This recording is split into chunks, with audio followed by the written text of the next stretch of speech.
Okay, so we talked about saving earlier today, and we discussed back saving. Some of you might need to back save.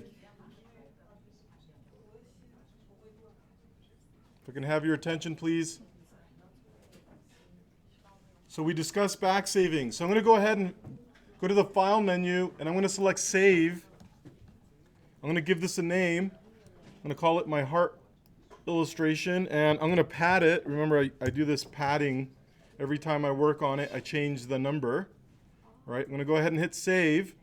Now the next window that I get is called the Illustrator Options. The default settings are fine. Don't mess with this window. The way that it writes your file is correct. The default options are fine. However, one area that is worth looking at is the very first option. It's a drop-down menu, and it says Version Illustrator Creative Cloud. And if I click on this drop-down, you'll notice that I can back save to CS6. CS6. So once I select CS6, it's going to say, hey, some new features that you might be using might disappear based on what you're doing. So for a lot of these homework assignments, we're using some very simple tools. So I would say 90% of back saving would be okay. It's not until we start working later this quarter where I think back saving might become a little bit more problematic. So just as an FYI, that's where you would back save though, where it says version. Then you can say CS6 and then you'd hit OK and do that. Okay, I want to wrap up this conversation about this heart, going over a couple of things that we discussed last time in class. Remember, we went over strokes last time in class, is that correct? Right, I'm going to tear this away.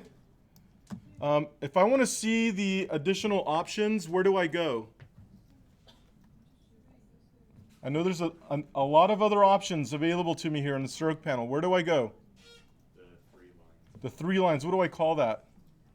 The hamburger icon. So go to the Show Options, and I can see all of the additional information pertaining to this stroke.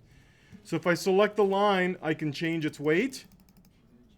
Okay, so by changing the weight, you'll notice that I'm describing it closer to the weight of my blueprint. So changing the thickness or the weight is a really important component. Let's say I want to change its color. I don't want it to be red. I want it to be green. I can change its color. Last but not least, we have a variable called a profile. And that's available to us in our control bar to the right of the stroke number. This is called a profile. What is the default profile called? Uniform. That means it's the same thickness throughout the entire line or the entire path. When I select a different profile, you'll notice that it describes the line in a more calligraphy-like manner. So it changes the weight of the line throughout the path. So the profile that I used was called with profile 1. So there's a bunch of default profiles available to you here. And you might want to look at them and see how they change the way that the object is described. And then I have a bunch of custom profiles that I made a while ago. Does that make sense? Okay, so those were our profiles. I'm going to delete this object, and I'm going to draw an ellipse. So here's my ellipse. So this ellipse is made up of anchors. If I go to the white arrow and click on the sides, you'll notice that it populates the anchors and it also shows the handles. So because it has a curve on it, I know that it's made up of anchors and handles. And I can click on these handles and manipulate the line. I can click on these anchors and move the anchors around. I can click on the segment and distort the segment. So you can manipulate a lot of the primitives the same way we manipulated that heart earlier today. Does that make sense, everyone? Okay, I'm going to go ahead and delete this. So the rest of our conversation for the next half hour really deals with tools that allow us to make things. They're tools that allow us to make things. Okay, so we've gone over the primitives. We've discussed all of these already, and we've experimented with those. And today we went over the pen tool, pen plus, pen minus, and the anchor point tool. I want to go to this set right here. It looks like a straight line. Okay, I'm going to click on that set and tear this away. All right, so one of the things that I like to share with my classes, my students, is I like to share my personal experience, and I like to assign importance, how important these things are, or how valuable they are. I assign a value to the tools. Primitives, what did I say? Really important, right? We've been using them a lot. The pen tool, very important as well. We just spent almost an hour talking about that feature. Okay, now we're about to talk about these. Now, they have a place, but I barely ever use them. And these two on the right, never use them, never use them. So I'm going to go over them really quickly, and then you can experiment with them on your own. Okay, but like I said, I've been using Illustrator for 20 years, and I never use these. Okay, so, but the first one's called the line segment tool. And that's what it does. It draws lines. That's what it does. It draws a line. Now, is that really exciting? See? See what I mean? I can do this with a pen tool. So I usually draw my lines with a pen tool. Now, remember, the tools might have options. Remember that? They might have options. So I'm going to double click on the icon. And this does have options. I can use this tool right here to draw a line exactly 2 inches long and hit OK. See, it just drew a line 2 inches long at that angle. Let me do that again. I want it to be at 0 degrees. Or 0, 0, 0, 0, 0. All right, I'll just type in 0. Right, 2 inches, hit OK. Do that again. OK, there. 2-inch line at 0 degrees. So it does have a place, but I rarely ever use that tool. So that's what it does. It draws lines. Right? The next tool, just like the line tool, except it draws arcs. See that? It draws little arcs. It draws arcs. So maybe if I'm going to illustrate a bunch of grass or some hair like on a cartoon character, you know, I just don't really use this tool a whole lot. And once again, if I double click on it, I'm going to see that I can change how the arc is drawn. I can make it more convex or concave. I can add a fill. So, you know, I can manipulate the arc if I want to, but I very rarely ever use this tool. Right? I'm going to hit Command A and then delete. The next tool is a spiral. That's what it does. It draws little spirals. Now maybe if I'm going to draw like a little snail or a bunch of waves, I could see using this tool, or some clouds or some puffs of wind or something like that. But no, I have never used the spiral tool. I've never had a need for it. Once again, if I double click on it, it brings me to how many segments, which is basically how many little segments are drawn along the spiral. The more segments, the more complex the spiral will be. See how it's more complex? So it's 20 segments. All right? So just draw spirals. That's what it does. Okay, I'm going to hit Command A and then delete. This next tool is called the rectangular grid, and that's what it does. It draws grids. Right? And if I double click on the icon, it allows me to create a table, and I can say how many dividers I want horizontally or vertically. So what if I do 10 and 10 and hit OK? When I draw the next grid, you'll notice it's more complicated. It's more dense. That's what it does. It draws a grid. All right. Next one is a polar grid. That's what it's called, a polar grid. And once again, I'm going to do 10 and 10 and see what it looks like. Whoops. 10, 10. All right, so there's a polar grid. right? Maybe if you're building some sort of diagram with some information, this might be beneficial. I don't really use this tool. Okay? So, any questions, any concerns about these 5 tools? No, we're good? All right. So, those are our basic line tools. They're relatively simple and easy to use. All right, I'm going to move over to this tool. Whoop, nope. There we go. This tool called the Shaper tool. You see this one called the Shaper tool? It's below the primitives. And I'm going to tear the whole set away. Tear the whole set away. All right, so this tool right here, this first one called the Shaper tool, is a gesture tool. What do I mean by a gesture tool? It means that if you gesture a shape, it releases a primitive for you. So it's kind of like a quick way of drawing primitives. Right, so let's check it out. Watch. If I draw a sort of a circle, see how it releases a circle?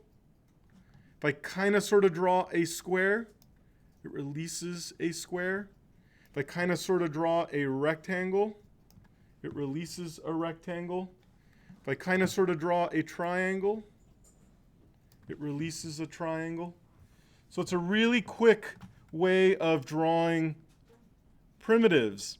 And it also has an interactive feature where you can add shapes together, but it doesn't work very well. So I don't show the class that feature. But I do think it's worth seeing that you can gesture out shapes if you want to. Whoops. An ellipse, a circle, a triangle. Does that make sense? That's all it does. It just gestures shapes out for you. Any questions or concerns about this tool? Notice if I double click, am I getting any options? This tool does not have any options. Right, so I'm going to select all, hit delete. Okay, the next tool is extremely important. Extremely important. We're going to use this tool a lot. All right, so a lot of our class is going to revolve around this.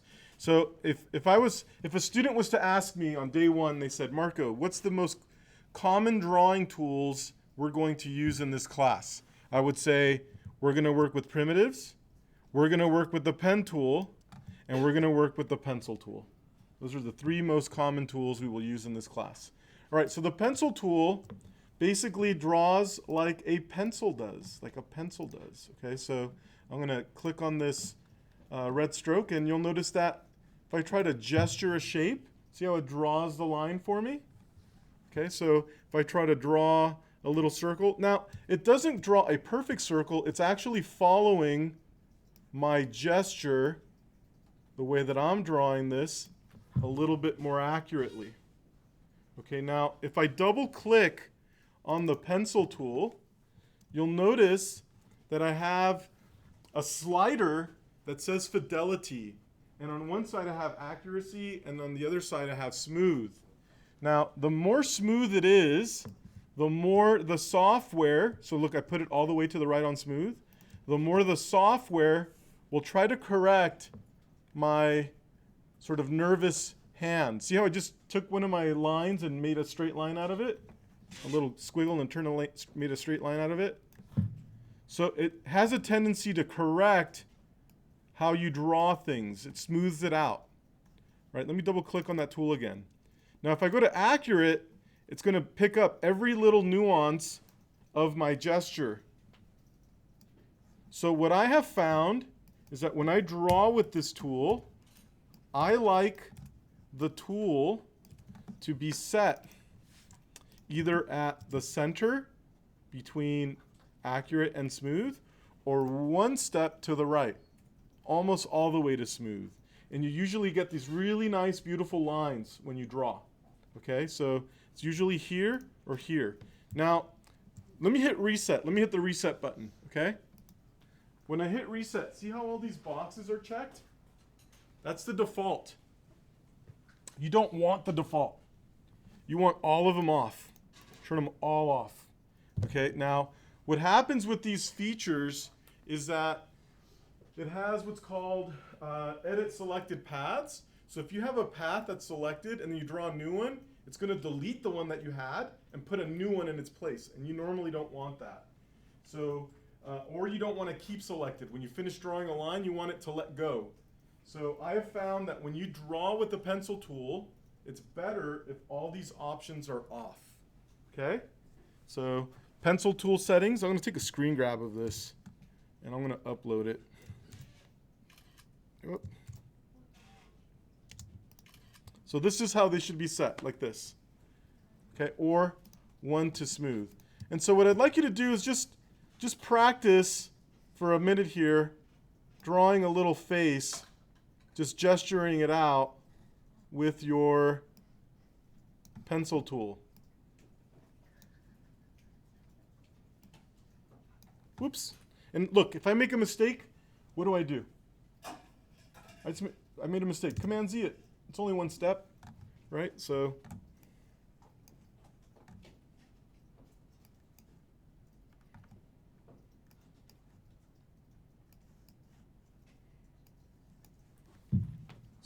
gesture out a little face. Just practice with the line. So some of you on your workstations, you have these big screens next to the machine. These are called Cintiqs. And after the break, I'm going to turn on my Cintiq and I might start drawing with my pencil tool so you can see the difference. And you're basically seeing the drawing on the screen and drawing directly on it. So it's really efficient.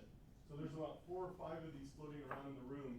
If you want to use them, you can check out a pen and I'll let you, obviously you can draw on it. If your station doesn't have a Cintiq, oh shoot, I broke my key. I just broke it like 10 minutes ago. And I'll have to get a new one tomorrow. So I can't get you pens today. But the point is I also have drawing tablets.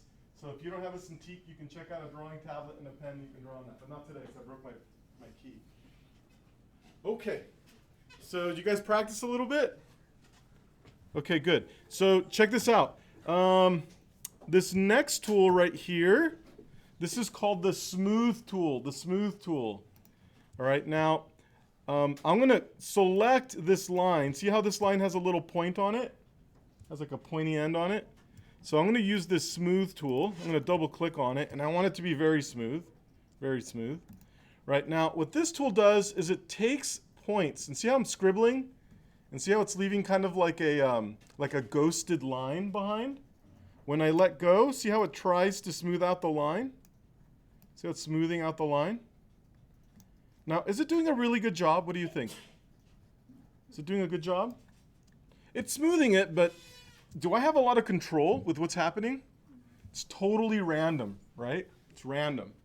So when I talk about tools in the Creative Cloud, I usually describe them as leaning towards one direction. It's either leaning as a tool for efficiency, meaning that it does the job and it does it really quickly.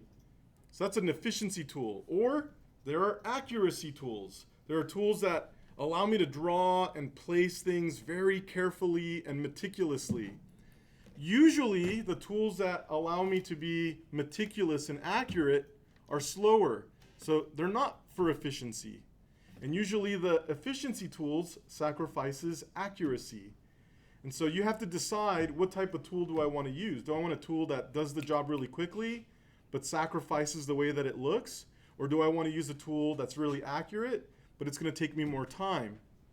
So as a designer, which one do you think that I have found, what types of tools do you think I have found I use the most? Efficiency or accuracy? Accuracy. I find myself using tools with accuracy on a greater basis. So I'm explaining to you that this tool right here allows me to smooth out this line, but it doesn't give me a lot of accuracy. It doesn't give me a lot of control. So how often do you think I use this tool? Not very often. Not very often. So I do not use the smooth tool. Right? The next tool is called the eraser tool. It's called the path eraser. Check it out, path eraser. And kind of the same idea. If I scribble over the line, it will break the path. But Did it erase it exactly where I drew? You'll notice that I kind of scribbled a bigger area and it was smaller than that. So once again, it's fast, but it's not very accurate. I don't like this tool. I don't use it. So that's called the path eraser. And then we have the join tool. So what does the join tool do? The join tool will take two lines. Let me draw two lines kind of close to one another. So see how these two lines are close to one another? Right? It'll take two lines if I select them.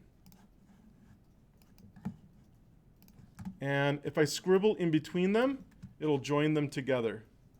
So let me do that one more time so you can see it. See, they're separate lines. Scribble in between them, it joins them together. So that's called the join tool. Now, there's other ways that I could join. I could also use my pen tool. So look, I'm in the pen tool. I can click on the end of this anchor, go to the next line, and click on that anchor, and it closes it off. Okay, so that's another way to join. And then last but not least, another way to join is to use the white arrow. If I zoom into this line and click on this end, and then I'm going to hold Shift down, click on this end. I have two ends active. If I go to my Object menu, you'll notice there's a Path submenu. Look at the very first option there. What does it say? What's the hotkey? Command J, Command J. On a PC, it would be Control J. Okay, so if I hit Command J, joins it. So there are numerous ways. Remember, we talked about redundancy in the software. There's numerous ways to join things. So we do have this join tool as well. Okay? So out of all these tools, there's 5 of them. Which one did I place a lot of value on? The pencil tool. So there's 5 tools. Only one of them is really something that is meaningful. The others are here. You know what they do. If you forget and you want some advice, ask me. That's what I'm here for. Or ask one of the lab assistants. But we will be using the pencil tool basically for this week's homework as well. We're going to use it. Okay? So pencil tool we're definitely going to use. All right, what I want to do is I want to take a little break, and when we come back, another 5 minutes. Actually, let's take a break till the top of the hour. So at 5 o'clock, we'll get started again. Okay?